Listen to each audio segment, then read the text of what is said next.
जी नाज़रीन, अभी यहाँ पे मैं कैरोलिना में मौजूद हूँ और कैरोलिना जो स्टेट है या ये जो नाम है, ये 2 प्रोविंसेस में बल्कि 2 स्टेट में मरवज है अमेरिका की। एक साउथ कैरोलिना है, एक नॉर्थ कैरोलिना है, लेकिन बहरहाल दोनों एक-दूसरे के साथ इंटरकनेक्टेड है। हर शहर का जो नाम होता है या मुल्क का नाम भी अगर हो या किसी मखसूस स्टेट का नाम भी हो, उसका कोई ना कोई पस मंज़र होता है। तो गोया इस कैरोलिना का भी एक पस मंज़र है, क्योंकि जो इंग्लैंड का किंग चार्ल्स है, उसको लैटिन में कार्लोस कहते हैं। तो कार्लोस से ये बिगड़ता हुआ ये कार्लस बन गया। कार्लस से फिर इवेंचुअली ये कैरोलिना का नाम अख्तियार कर गया। तो गोया ये जो नाम है कैरोलिना, ये एक्चुअली ये किंग चार्ल्स को ऑनर करने के लिए, क्योंकि इंग्लैंड का बहरहाल एक बड़ी कंट्रीब्यूशन रही है यूनाइटेड किंगडम की, इस इलाके को, इस एरिया को डेवलप करने में उनकी बहुत बड़ी कंट्रीब्यूशन है। तो उस बुनियाद पे इन लोगों ने यूके को ऑनर करने के लिए इस स्टेट का नाम कैरोलिना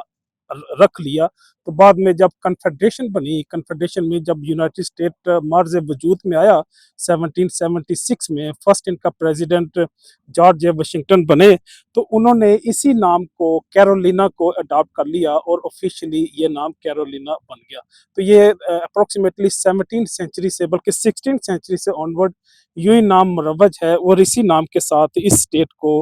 जो ऑफिशियली डिक्लेयर कर दिया गया और आज भी इसका नाम कैरोलिना के नाम से याद किया जाता है। लेकिन इसके साथ एक और जो एसोसिएट है हिस्ट्री, वो मैं समझता हूँ कि शायद इनके लिए काबिल फ़ख्र नहीं है कि जो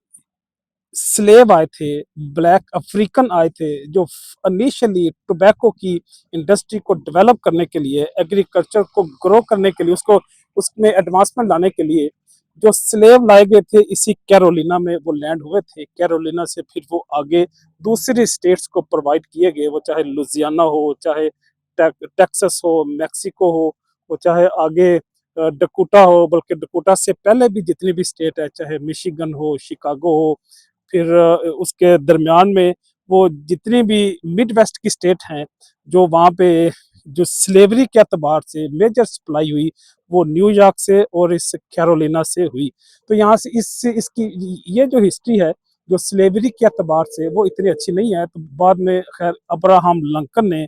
इनकी जो स्लेवरी को ख़त्म किया 1860 से लेके 1866 तक, 6 साल की जंग के बाद उसने इस स्लेवरी को ख़त्म किया और सिविल राइट्स को उसने बहाल किया। गोया कहा जाता है कि उसने गुलामी को ख़त्म किया, अगरचे गुलामी इससे पहले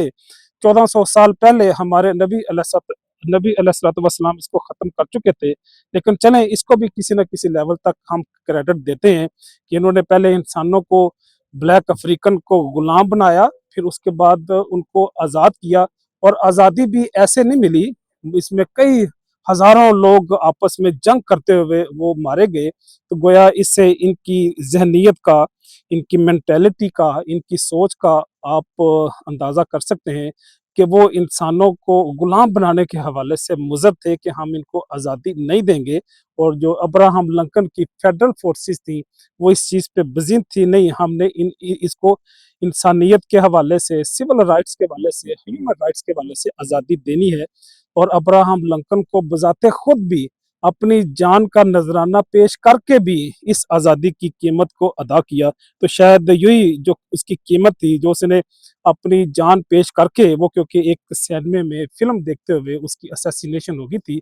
तो ये उसकी जो कुर्बानी थी, वो उसके लिए एक लंबा अरसा तक, शायद हमेशा के लिए वो जिंदा और जावेद कर गई कि उसने जो अपने मौक़िफ़ से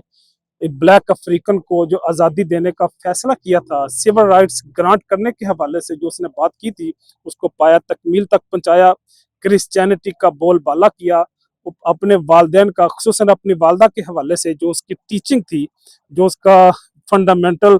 जो बेसिक बिलीव थे क्रिश्चियन के एतबार से, उसको अडॉप्ट करते हुए उसने ब्लैक अफ्रीकन को आज़ादी दिलाई, उनको दूसरे इंसानों के साथ इक्वल इक्वल करने की कोशिश की। अगरचे वो आज भी मैं महसूस करता हूँ वो इक्वालिटी नहीं है, लेकिन फिर भी बहरहाल उसने किसी न किसी लेवल पे कोशिश की और हमें कानूनी सतह पे, ऐवानों में और जो लीगल ग्राउंड्स में ये किसी न किसी हवाले से किसी न किसी सतह पे नज़र आती है। इजाज़त चाहूँगा, अल्लाह हाफ़िज़।